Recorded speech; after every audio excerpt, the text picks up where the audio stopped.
হয়। আমি নিজে এই হাদিস পড়াইছি। আল্লাহর নবী সাল্লাল্লাহু আলাইহি সাল্লাম বলে, কোন পাপীকে যখন কবরে নেওয়া হয়, কবরের ভিতরে না, কবরে নেওয়া হয় যখন, তার লাশ যখন কাঁধে নেওয়া হয়, এই কাঁধে অবস্থায় নাফরমান আর পাপী আপন স্বজনরা যখন তার লাশ কাঁধে নেয় খাটের মধ্যে, আল্লাহর কসম নবী বলে, সে এমন বিকট চিৎকার করে, ইয়া ওয়াইলাতা ইয়া লাইতাহা, হে আফসোস আমার স্বজন, আমার ইলা আইনা কাদ্দামতুমুনি, আরে ফুত তুই আমারে কই নিচ্ছিস, আমার সন্তান, আমার ভাই, তুই আমারে কান্দে নিয়ে ওদিকে নিচ্ছিস কেন?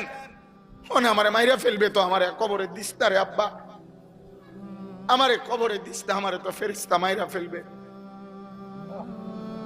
আমারে তো শেষ করে ফেলবে, আমারে দিস না। এইভাবে স্বজন নিজের স্বজন ডাকে, যে কারণ আপন জনরাই তো লাশ কাঁধে নেয়, আপন জনদেরকে ডাক দে, আব্বা এটা করিস না, আব্বা আমারে নিস না ওইদিকে। আল্লাহ নবী বলেন, পৃথিবীর সমস্ত মানুষ যদি একসাথে শুনতো, এক মাঠে দাঁড়াইয়া একত্রে, খোদার কসম নবী বলছে, আদম থেকে ইসরাফিলের ফু পর্যন্ত সমস্ত মানুষ যদি এক মাঠে থেকে একবার জীবনে এই পাপীর চিৎকার একবার শুনতো, আল্লাহ নবী বলেন লাসাইকা, তাহলে সমস্ত মানুষ একসাথে চিৎকার দিয়া বেহুশ হয়ে যেত।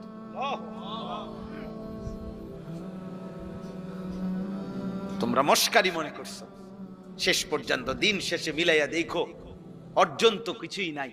যত নারী দেখছো কেউ তোমার আপন না, মোবাইলের নর্তকী তো তোমার না, নর্তকী তো তোমারে ধোকা দিছে আব্বা, নর্তকী তো তোমারে ধোকা দিছে, সিনেমার নর্তকী তো তোমার না, রাস্তার বেপর্দা মেয়েটা তো তোমার না, তোমার কিচ্ছু না, সে তো রূপ যৌবনের ফেরি করে। হ্যাঁ, অস্থির ছবি যারা দেখো বাবা, কি দেখছো, কাকে দেখো? তোমার ক্ষয় ছাড়া, তোমার ব্যয় ছাড়া আয় কি?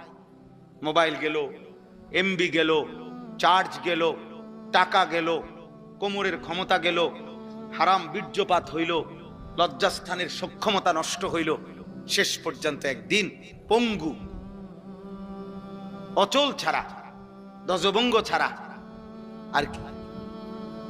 আমি খোলামেলা বললাম, কত শত যুবক, কয় শ, আমি চ্যালেঞ্জ করলাম, তুমি শুনবা, আমার কাছে আছে, আমার কাছে হোয়াটসঅ্যাপে জমা আছে, এমন শত শত বাংলাদেশের ছেলে, তাগরা জোয়ান ছেলে, পৃথিবী জানে এমন জোয়ান ছেলে, সুন্দর, কিন্তু নারী দেখতে দেখতে, অশ্লীল ছবি দেখতে দেখতে, যাদের পুরুষত্ব নাই, যৌবনের সক্ষমতা নাই, এই হাইওয়ান অশ্লীল আর উলঙ্গ ছবির পাল্লায় পড়ে ভিতরের জীবন শেষ। তার আখেরাত তো নাই, আখেরাত তো পরের খবর, এটা তো নাই কিছু, দুনিয়াও কিছু। যেই কোন মানুষ, চ্যালেঞ্জ করলাম বেটা, বাংলাদেশের প্রতিদিনকার পত্রিকা, বাংলাদেশের প্রতিদিনকার চ্যানেলের খবর তোমরা প্রত্যেকেই দেখো, কি পরিমাণ পরকীয়া বাংলাদেশে বেড়ে গেছে। এর কারণটা কি? কারণ এই স্বামী এই স্ত্রীতে তৃপ্ত না, এই স্ত্রী এই স্বামীতে তৃপ্ত না, আর কোনো কারণ না। কারণটা কি আব্বা? সব সব নারী দেখতে দেখতে, সব অস্থির ছবি দেখতে দেখতে, সব যৌন দৃশ্য দেখতে দেখতে টেম্পার সব শেষ। এজন্য ওই মেয়েও, মহিলাও আরেক বেড়া খোঁজে, এই বেড়াও আরেক বেড়ি খোঁজে, কেউ কাউরি দিয়া তৃপ্তি হচ্ছে না। নাহলে এক এক দিনের বাংলাদেশের চারিদিকে দেখো, দেখো গিয়া খবর নাও, তোমরা খবর নাও, আর তোমার কাছে না থাকলে আমারে জানাও, আমি তোমার কাছে খবর পাঠাবো, আমি একসাথ করে দেবো তোমার, এক সপ্তাহের রিপোর্ট, এক মাসের রিপোর্ট। পস্তাইতে হবে, আফসোস করতে হবে। বয়স্ক বাবারা, আপনাদেরকে বলছি, আপনারা যাদের ছেলে নামাজ পড়ে না, সারা দিন রাত মোবাইল টিভি দেখে, খোদার কসম আপনারা এর খেসারত দিয়া, এই লজ্জা এবং বেইজ্জতি হইয়া এরপরে আপনারা চলে যেতে হবে। কবরে যাবার আগেই দেখে যাবেন আপনার ফ্যামিলির মধ্যে আল্লাহ শূন্য, আখিরাত শূন্য, এই হতাশার দুর্ভাগ্য নিয়ে কপালে, তারপরে যাইতে হবে। হিম্মত থাকলে আজ ভেঙ্গে ফেলেন, 14 বছরের ছেলের মোবাইল ভাঙা ফেলেন, তার সাথে যুদ্ধ করেন। আমার ঘরে মুসলমানের বাচ্চা, তুই আমার সন্তান মুসলমানের বাচ্চা যদি ঘুমাইতে হয় ফজরের নামাজ পড়তে হবে, নয়তো তোর মতো নাফরমান গলা ধাক্কা দিয়া বাইর করে দেন বেটা। যা নাফরমান বেটা, বাইর হ তুই বেটা, তুই আলাদা যা বেটা, তুই আলাদা কামাই কর। তোর মতো বেঈমান আমি খাওয়াইতে হবে কেন? তুই তো আল্লাহর দুশমন।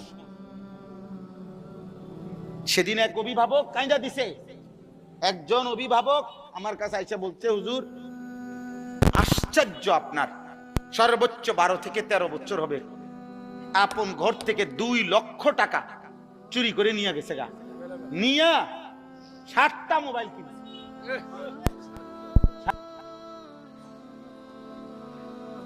বলো আব্বা।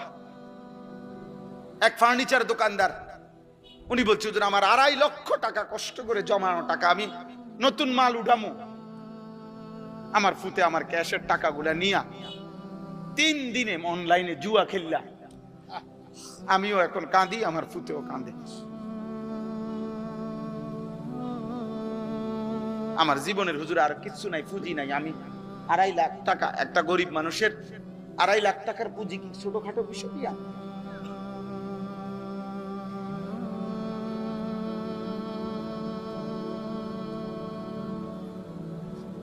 হ্যাঁ, এই জন্য আব্বা একদিন অভাবে পড়বে না। আমরা বারবার অভাব মনে করাই দিছে, আল্লাহ আবার দয়া করছে, আবার দয়া করে, আবার দয়া করে, আবার ছাড় দেয়, আবার ছাড় দেয়, আবার ছাড় দেয়, আবার ছাড় দেয়। শুধু একটা মাত্র বিষয়, তেল একটু ঘাটতি, জনজীবনের কি অবস্থা, মানুষের উপার্জনের কি অবস্থা বলেন?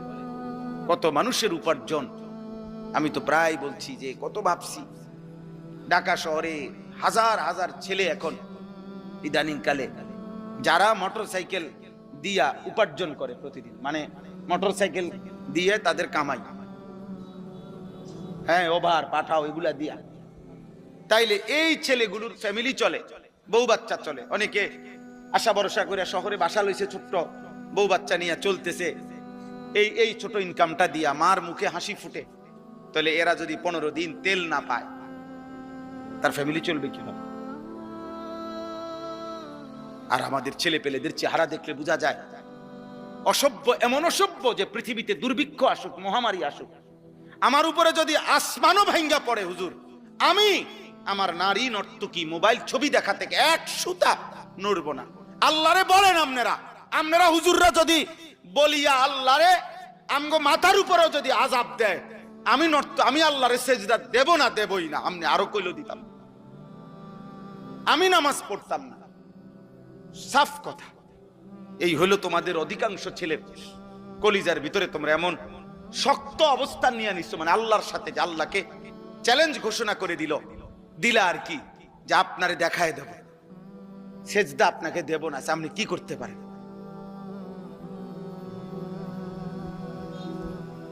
ঠিক আছে আব্বা, চলো, কোনো সমস্যা নাই, কেউ কারোর জন্য থামবে না। এই পৃথিবীতে এর চাইতে বড় বড় পাপীরা ধ্বংস হয়েছে না? এই দেখেন আল্লাহ তাআলা বলেন, আমিনতুম মান ফিস সামাই আন ইয়াখসিফা বিকুমুল আরদা ফাইদা হিয়া তামুর। আল্লাহ তাআলা বলেন, বান্দা, ওই আসমানের মাওলা রব আল্লাহ, তার থেকে তোমরা কিভাবে এতটা, হে পাপীরা, এতটা নিরাপদ কেমনে হয়ে গেলা? তোমরা কি জানো না? ওই